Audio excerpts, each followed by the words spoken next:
Hey neighbors, and welcome to American Culture. Today's outfit, you guys, I made it last night to be able to go walk the dog. I think it's super precious.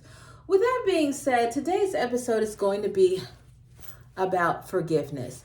The thing is, I, like so many other people, I grew up in survivor mode. Basically, life was lacking, always stressed out. What survival mode does is it has you constantly holding on to everything, including unforgiveness. Now, the thing is, I didn't recognize that my life was a product of all of the unforgiveness and the hurts and pains that I couldn't let go of.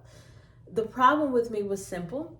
When people say that they talk about forgiveness, they tell you that you're supposed to forgive and forget. And that was my most, I guess, pertinent obstacle. It was very difficult for me to grasp on the concept that I'm supposed to forget that this person and all this other. I can't do it. What God wants us to do is He wants us to forgive and find peace. The highest form of justice that a human being can give and receive is forgiveness. But most of us don't do that. Most of us have hurts, pains, guilt, and shames, trauma, dramas, nonsenses from way long ago that we really wish somebody could have been punished for. Could you have been punished for abusing me? Could you have been punished for abandoning me? Could you have been punished for hurting my feelings and making me feel like I was nothing or less than? And because God doesn't allow human beings to go around and really inflict justice on each other, vengeance is His, we're left with feeling like, oh, okay, I've been abandoned. Oh, okay, I'm less than low. Okay, I'm diminished. And so we go out there saying, how can I justify these feelings that those previous unforgiven hurts and pains have caused me? Follow along with me. Those of you who are carrying around decades, years of unforgiveness, you can't punish the person that did it. They're not going to jail. You're not punching them in the face. In all likelihood, you're probably not even around them anymore. But you are being left with the feelings of being diminished, feeling less than, rejection. And so you're going out there because you can't get justice, trying to justify the feelings you're still left with. And so guess what? You're the one. It's you. You're rejecting me. You're hurting me.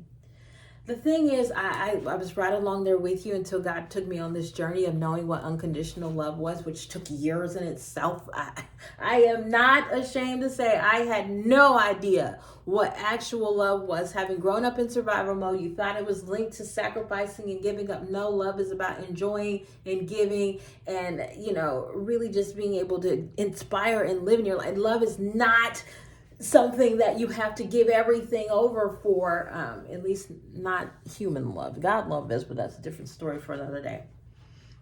Once I understood what love was and I started to embody that, I recognized, number one, oh my gosh, there were times in my life where I got unconditional love from people, but I was so skeptical. I was so hurt. I was so afraid that they were going to abandon me that I had to justify why I still felt that way in their presence. And I made them a problem. I had people who did nothing but try to just bestow upon me unconditional grace. And I said, no, I'm unworthy of it. Get out of here. And they did. It wasn't until I became unconditionally loving that I knew that I was giving off love, care, honesty, peace. And I started to recognize from so many people, I ain't getting that back. What's going on? And that's when I realized they were doing the exact same thing that I did.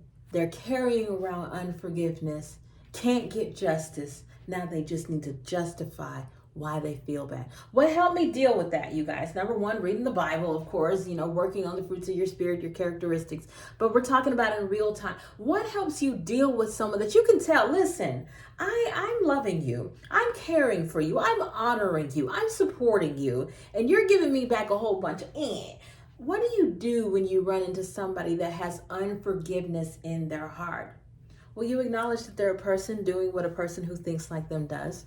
That's it. You give them grace. The same grace that somebody bestowed upon you until they just couldn't put up with it anymore. You give them grace. You forgive. It's not about forgetting, but it is about finding peace. And that's when I say, like with me, there were so many people who just couldn't put up with constantly unconditionally loving me and me going, I'm scared, so they got to a point where they had to protect their own peace and walk out. My thing is simple. I always ask God, what do you want me here for? Of 8 billion people, you put me in front of this person. Why? Who do you need me to be? And I become that, and I am that person. I'm the cousin, I'm the aunt, I'm the friend. And I do that working with God to tell me the proper steps. If it gets to a point to where you're outwardly objecting my natural characteristics and who I am, I'm going to let you human the way you human. If God still allows me to be in your space, and I will do nothing more than be over here and continue to be a beacon of joy and happiness, but I'm no longer interfering with anybody's process of unforgiveness. I'm not. I'm not here to fix. I'm not here to salvage. Jesus saves. I'm here to enjoy. And unless we can get back on a tangent to where we can enjoy each other cohesively, I'm going to stay over here and do what God tells me to do. And I'm going to let you stay over there and do whatever it is your head is telling you to do.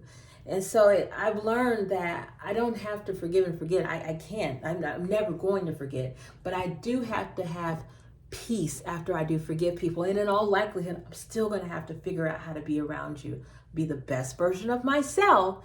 At some point, maybe you'll see it and respond to it accordingly. But I don't have to put up with somebody who is rejecting me, trying to hurt my feelings. I cannot be brought down to that level of unforgiveness once I've already had it in my heart. I got to stay in the light and over here. So for me, you guys, once I recognize that people do what people do, there was a lot of forgiveness there. There was a lot of grace there. I know me well enough to know what I'm creating, and that is love, joy, happiness, all that good stuff. I'm not giving you the negativity, and I can live peacefully in that. I ask God, what do you want me here for? Who am I supposed? What am I supposed to be doing? Am I supposed to show up in the capacity of friend, aunt, cousin, you name it? I'll do that, Jesus. But I'm not going to sit here and allow myself to be hurt because somebody else is hurting. That's forgiveness with peace, not forgiveness with forgetting. But again, you do have to recognize you're dealing with people who are doing the best that they can do with the way that they're thinking. And until you start to recognize you're not surviving, you've clearly done that, but God's grace, you woke up this morning, you survived yet another day, and turn on to the how can I thrive, they're not going to see you as love. They're going to see you for justification as to why one day you're going to hurt them, one day you're going to reject them, one day you're going to abuse them. And until they drop that I need to justify mode, you're not going to be able to have that cohesive love relationship with them. All you can do is just be the best version of yourself and hope and pray one day that they see it. Have a blessed day, you guys.